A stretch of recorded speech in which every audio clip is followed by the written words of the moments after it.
Good afternoon, Jackson Jills. I'm SirDimwi.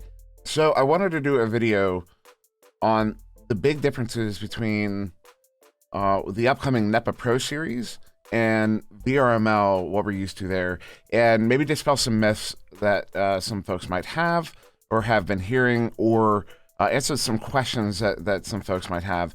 They haven't felt so confident in asking lately with everything going on. So just to define things, VRML is the league that has been around since November of 2019. When you're in game, you see the tags over people's heads. VRML Season 1, Season 2, so on, finalist, all that. That is VR Master League. That is a league that was set up originally with Onward, I believe back in 2018, maybe 2017.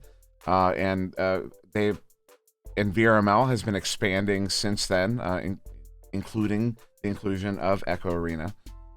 Conversely, NEPA is an organization that has come in with the intent of paying players to play the game professionally. And that started off with just sponsoring some teams that we saw in VRML, and has now graduated to them putting on their own Pro-Series league, as they call it. And then VRSN, while loosely associated with NEPA and the NEPA Pro-Series, is its own entity, and VRSN is basically an ESPN for VR sports. At least that's their goal. That's what they're trying to be. And so that is basically it's a TV channel on Twitch focused on VR sports and VR esports. As far as the differences between the organizations, basically we can kind of sum everything up into two basic guiding principles. Now, this is in effect. I'm not suggesting that either organization necessarily operates specifically or explicitly on these principles. When you look at the outcome, when you look at what they're actually doing, these are the overarching principles. With NEPA, it's exclusivity, and with VRML, it's inclusivity. Those are basically the two principles that both organizations are operating under, and kind of forms the foundation of the major differences between the two of them, and ultimately why these two leagues can operate within this same space. So when we say NEPA is exclusive, what do we mean by that? Well, NEPA picks the players that are going to be participating in their league. That started with the Pro Series draft, which happened this past Sunday, and then there was the AAA draft, AAA being effectively the Pro Series minor league. So that is what we mean when we say that NEPA is exclusive, that it's not anybody and everybody who can join. You have to prove yourself to get in the door, and then you have to continue to prove yourself to work your way up that ladder. So then when we're talking about VRML and we're talking about inclusivity, that is why a lot of the rules in VRML are set up the way they are. It might seem like it's too easy for players to leave and join teams. It's too easy for teams to create teams whenever they feel like it. But that is all part of that inclusive principle. Now, VRML, I can state conclusively, does operate on the principle of inclusivity, and that is why it is such an open league. That's why there are no fees to play. That's why anybody can play. Anybody can make a team. It's an inclusive environment. It's meant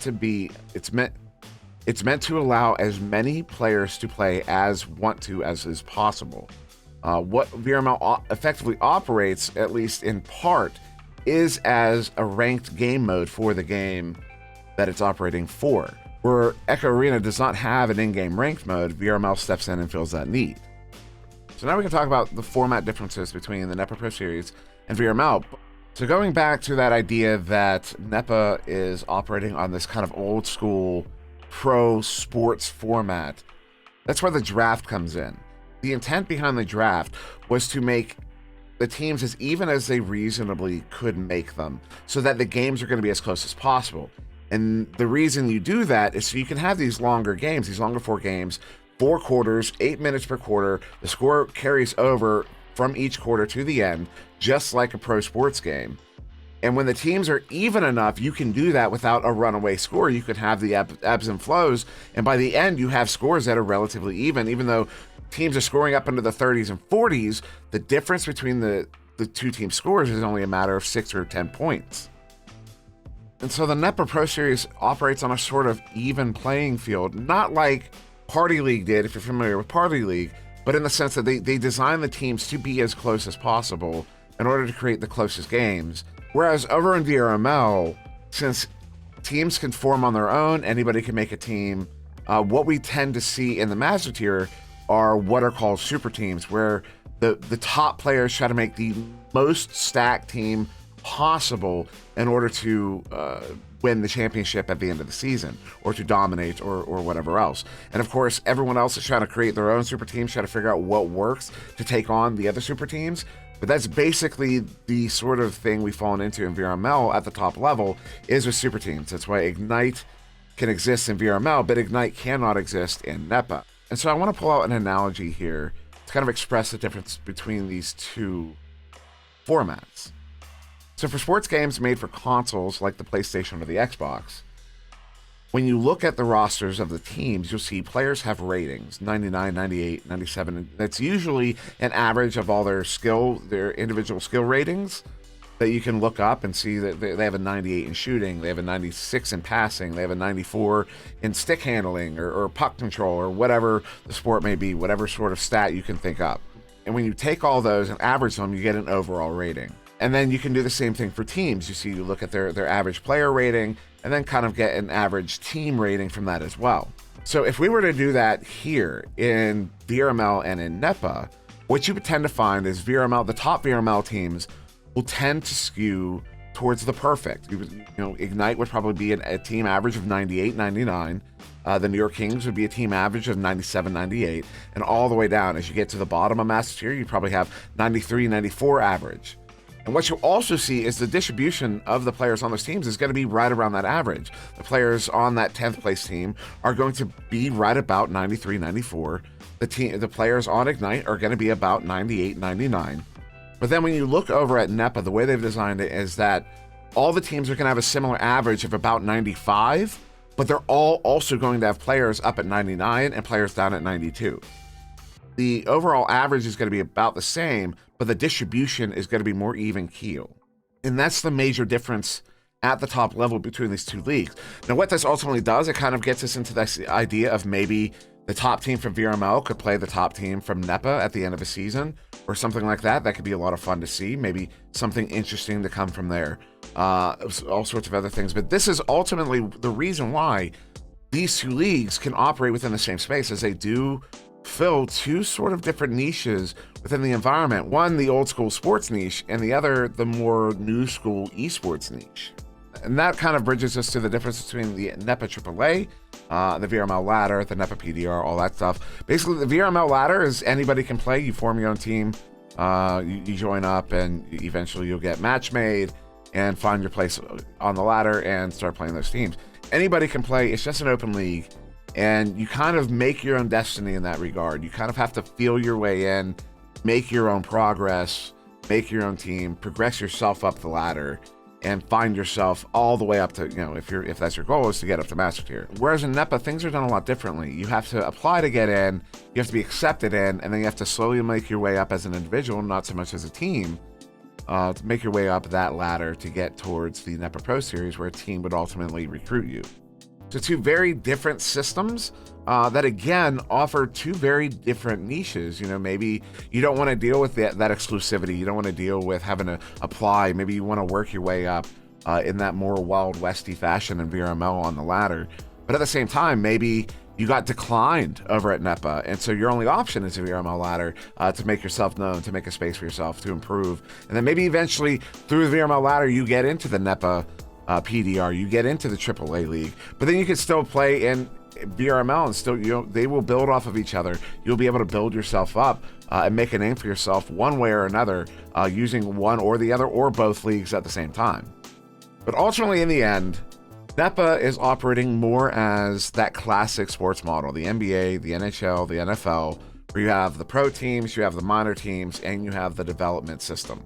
Whereas VRML is operating more on that modern esports model, the RLCS is a great analogy to how VRML operates. It's an open system. Anybody can try to make their way in. You make your own team, you make your own destiny, and you work yourself up that ladder and that system to get up to the top there. So in the end, you can look at it as NEPA is the pro sports model, and VRML is the pro esports model.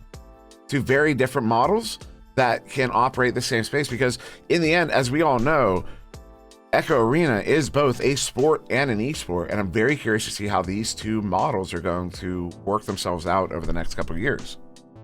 And just a quick point on organizational structures are also vastly different. The NEPA model is basically a corporate model from the ground up.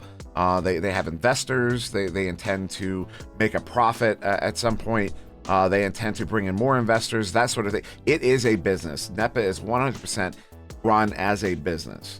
Whereas VRML is more like a volunteer organization. Now, eventually kind of working its way up towards a business-like model.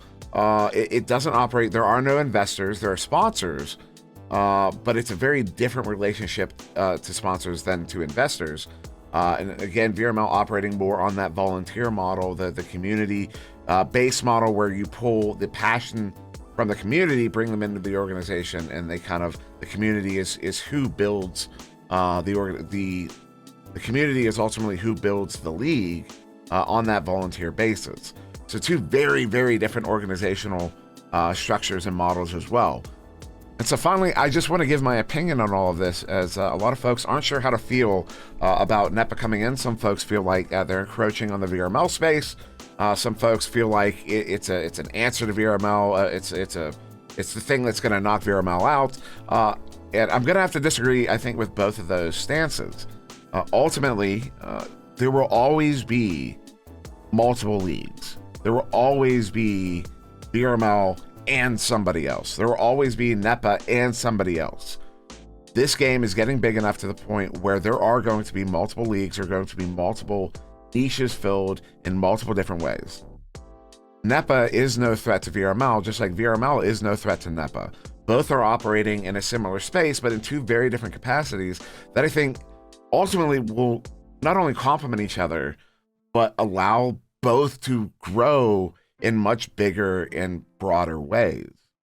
What I think is really interesting is how over in VRML, you're going to see teams are going to be the focus, top teams, top names on those teams, but the top team, you're going to hear about Ignite more than the players on Ignite. Whereas over in NEPA, I believe you're going to see more of a focus on the players, the individual players, in particular the individual top players, also the standout players. Because with that, going back to that analogy of the team averages, what you're going to find is, when Ignite plays New York Kings, those are 99 and 98 players playing 98, 97 players. It's a very even matchup. So even though Ignite is probably going to win, they do tend to win those games, it's not going to be as standout-ish. It's going to be much more contested than if, say, Ignite was playing whichever team was in the 10th place. Then over in NEPA, what you're going to find is individual players, because every single game they play, you're going to have a player, one that can take you on 1v1, and two or three other players that probably can't. You're going to see those top level players stand out a lot more. And one of the analogies I've been going to a lot here is to the Canadian band Rush, composed of Neil Peart, may he rest in peace, Geddy Lee, and Alex Lifeson. Now, you may have heard of Neil Peart, you may have heard of Geddy Lee, but you probably have not heard of Alex Lifeson, even though Alex Lifeson is, hands down, one of the best guitar players to have ever lived. The fact of the matter is, Alex Lifeson is in a band with Geddy Lee, who can sing, play bass, and play keyboards at the same time, and Neil Peart, who's one of the best drummers to have ever lived, as well as the band's lyricist. Alex Lifeson tends to be overshadowed, even though he is himself one of the best instrumentalists you're ever going to find. And it's because he's in a band with two of the best at what they do. And so you have a similar thing with a team like Ignite, where you have a standout player like Game, because he's the points record holder. You have a standout player like Jaywalker, big streamer, has a big fan base. Kong is their team captain, and then Ryan, who's kind of, you can end up seeing like he's just the fourth player, but ultimately Ryan in his own right is one of the best players in the world. The only reason he's a little overshadowed is because he's on a team with players that do so much other stuff outside of just playing the game. And so a player like Ryan is going to stand out a lot more in a system like NEPA's, because he is now the top player on his team. He is the golden goose of his team. He is that leadership level player. And so he's going to have a lot more opportunity to shine in the NEPA series. So in the end, this is a good thing. What NEPA is doing is a good thing. What VRML is doing is a good thing. All of this is building towards that future that we all want, that every single one of us knows that this game is going to find itself to. We know it is. It's only a matter of time. I've said it a million times before. I'll say it a million times again. Success for anyone is success for everyone. Success for any of us is success for all of us. In the end, the growth of Echo is what we're all looking for. And whoever helps in that regard is helping in that regard. We should all be supportive of that. So hats off to NEPA, hats off to VRML, hats off to everybody participating in both. I look forward to the upcoming NEPA Pro-Series season.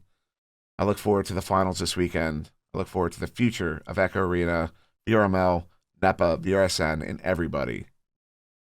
I've been SirDimwi. You have a wonderful day.